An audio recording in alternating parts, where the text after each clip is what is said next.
Good morning, Philippines. Well, today I thought I'd go over what your chances of success would be if you decide to move here to the Philippines and retire. So let's just go over a few things and see if it would be likely to meet your criteria.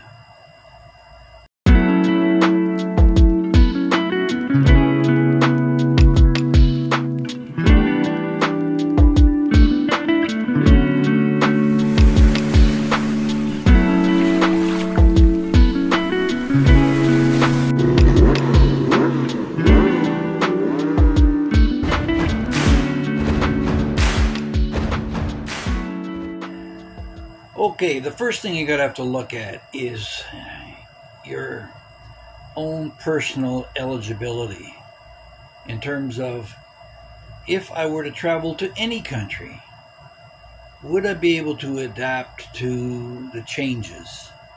Now, in my own personal experience, I've gone through a lot of turmoil in my life between the marriages and the divorces and the relocations and the moves and all the rest of it. So I'm used to a disruptive lifestyle after half a century of that. But what about you? You might be living in some sleepy town in middle America somewhere, and you're struggling to make ends meet on your pension, and you're thinking, well, maybe the Philippines could be an affordable solution for you, or some other country where the cost of living isn't quite as high. Well, is it? Let's just look at your situation where you are now. Hey there. Are you enjoying these videos? I hope so. I try to share my experiences here in the Philippines with you and my life experience, both raising children here in the Philippines and maybe some thought-provoking ones as well. So if you find yourself enjoying these, I'd really appreciate it if you could just take a second and hit that thumbs up so that the algorithm will spread the word. And if you could share this with your friends so that the channel will continue to grow and we can continue to upgrade our content as we go. So thanks for dropping in, and here we go with the rest of the video. Enjoy. So if you've never ventured out your own town, except maybe for like the 2-week vacation to Florida or to Costa Rica, or who knows, maybe you've got adventurous went to Bangkok or something, and you're thinking in terms of your 2-week vacation, this is not it. This may not be for you at all, and I would caution you very strongly to stay home. You know, I was reminded my father, when he retired from the Sun Life after 47 years, and we'd all moved out from the house, which we had all grown up back in Lachine years ago, and he decided he was going to buy himself a condo. And I warned him. I said, Dad, you know, I've sold real estate for years, and I'm quite familiar with the market. Trust me, you do not want to buy a condo, rent for at least a year, and test the waters. And he didn't listen, and he suffered as a result. So I'm cautioning you here not to go and sell all your goods, your house, say goodbye to all your friends, and burn bridges, close your bank account, and pack everything up and ship everything off to the Philippines in balikbayan boxes. No, that would be insanity at its worst. You have to test the waters. And if you've traveled through, I would say travel through Central America or Europe or Southeast Asia, try different areas of the planet, because their cultures are vastly different depending on where you live. The Chinese are completely different from the Filipino, who are completely different from the Thai. And you'll notice those differences when you've lived amongst them for a while.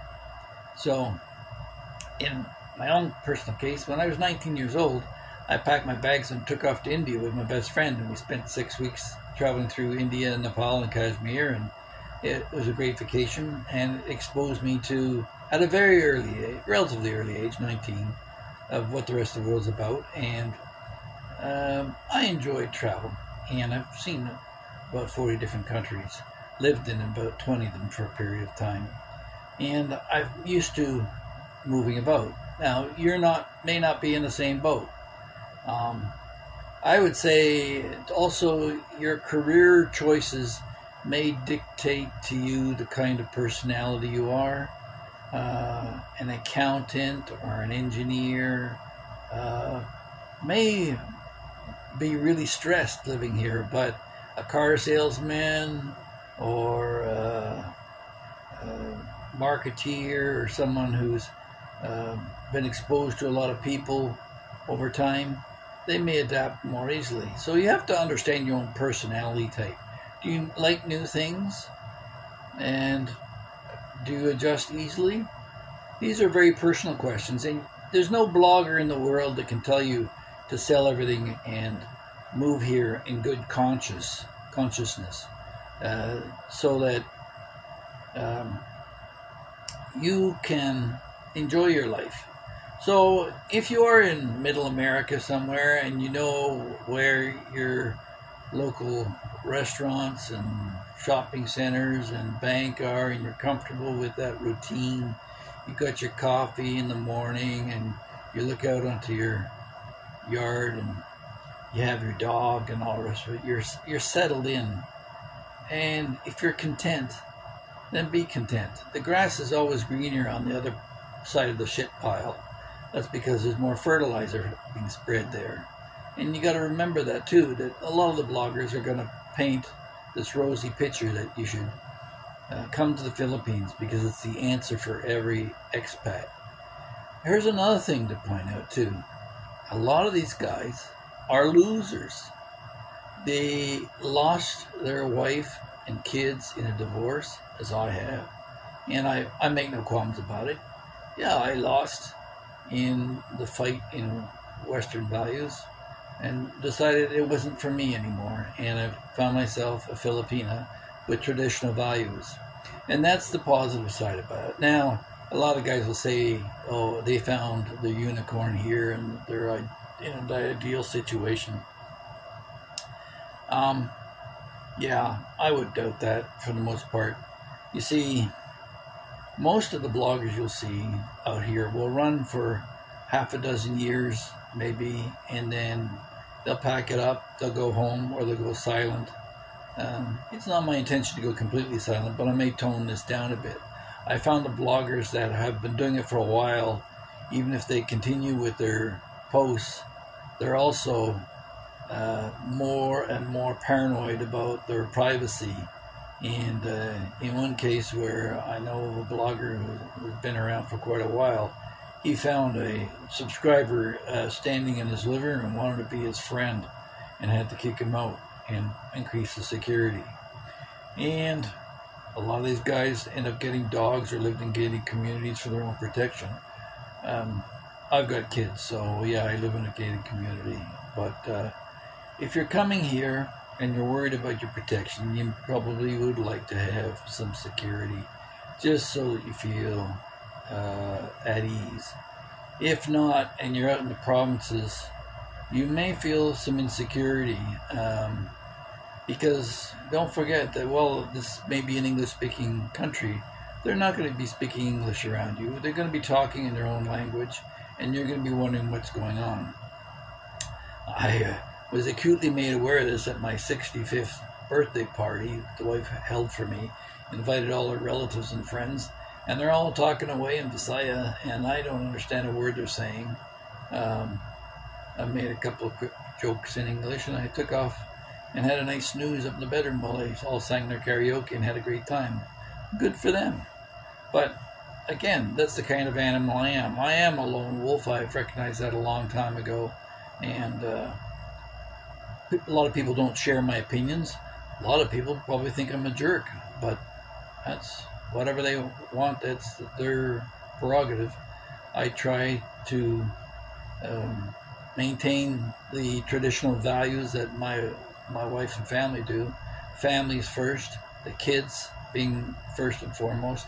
You know, I was just finished listening to Rike in Life Beyond the Sea, and he's been around for quite a while, and he was going on about the worst mistake of his life in letting his girlfriend go, and talking about marriage and the question about having babies in the Philippines or not. See, my opinion is that, and a lot of you guys who are married without children are sure to disagree with me. I think there's only one reason to get married, and that is for the protection of the children. If you're in a marriage or a relationship without any children, then what do you need so much security for? You can go your way, she can go her way at any time, and you know, if you're staying together because you enjoy each other's company, it's not like you're locked into some vow that ties you down. Because remember, in the Philippines, marriage is supposed to be for life, although that's changing these days. And someone commented, Philippine actors, they get married in 2 weeks later, they get a divorce, and they go off somewhere. That was from a Filipino. So, yeah, in terms of stability in your relationship and all the rest of it, what do you need that for? So, we got 2 kids here, and I want to make sure they're protected until their 18th birthday, and then we'll throw them to the wolves and see where they go. And if I live another 10 years, that'll all be taken care of. Otherwise, I got to make sure that the resources are there so that she can get there on her own. So those are things you also have to consider. But a lot of guys are coming here, younger guys too, to meet their future Filipino bride. They've heard about this elusive unicorn that they're going to hunt down, and they're going to find someone they get married. And they always seem to find fault with whoever they're with. You know, it's what your interpretation of love is versus lust. You know, you only love somebody when you know their faults and accept them and roll with the punches. But if somebody has to measure up with some standard that you've got in order for you to consider marrying them like it's some reward, I think you're setting yourself up for a huge disappointment. So you got to roll with the punches if you want to be able to survive in a world that is constantly changing. And things are changing in the West, and guys are feeling more pressure. The MGTOW crowd been going their own way, deciding to either be celibate or go and track down the woman of their dreams. Now, if you're living your life hunting down the perfect woman, you're going to be disappointed in every case.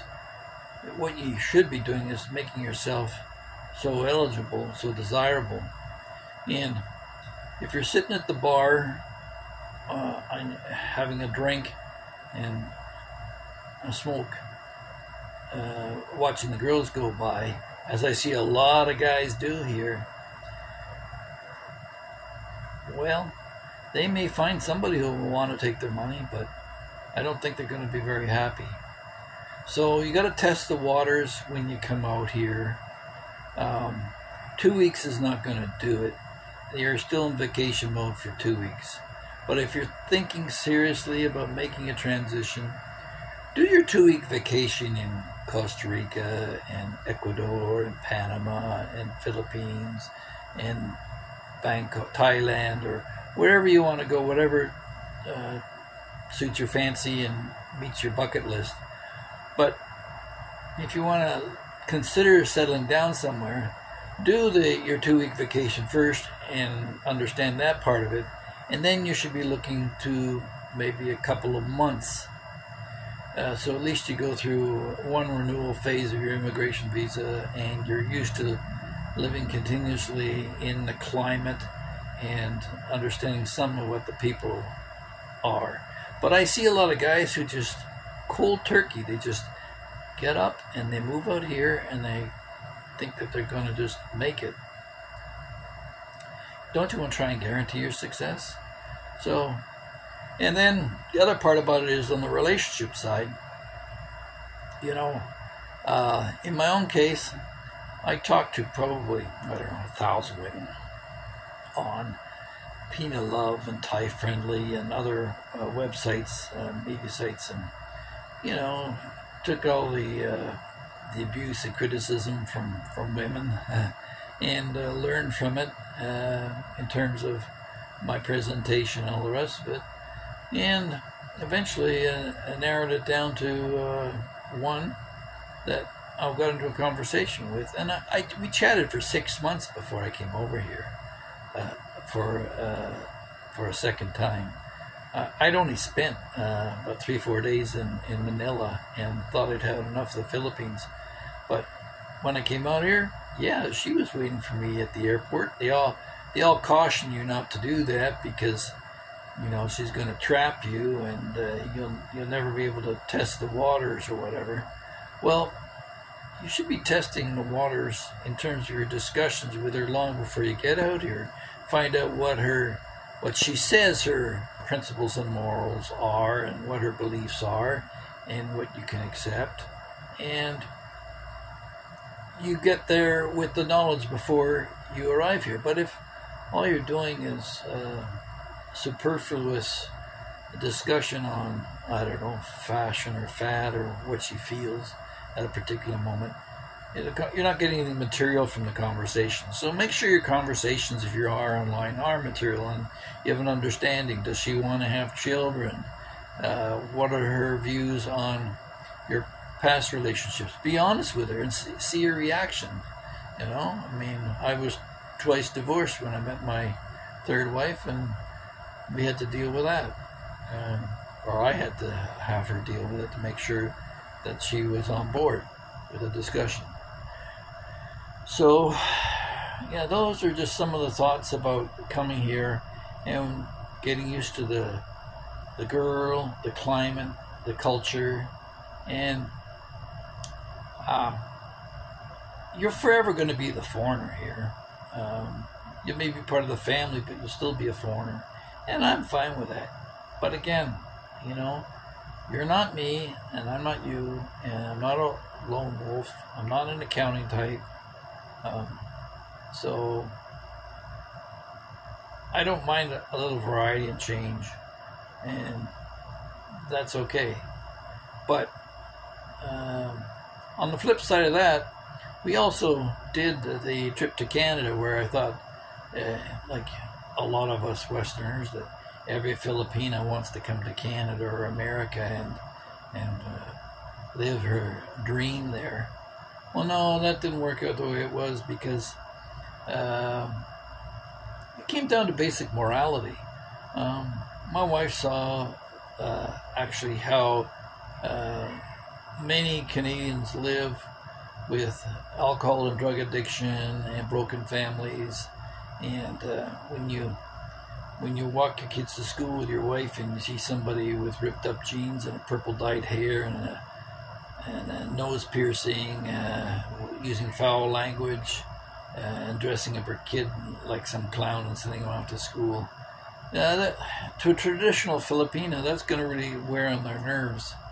And so we came back to the Philippines because obviously I'm more adaptive than she is, and it's all good. So let me know what you think in the comment section below, and if you enjoyed this, as my son would say, thanks for watching.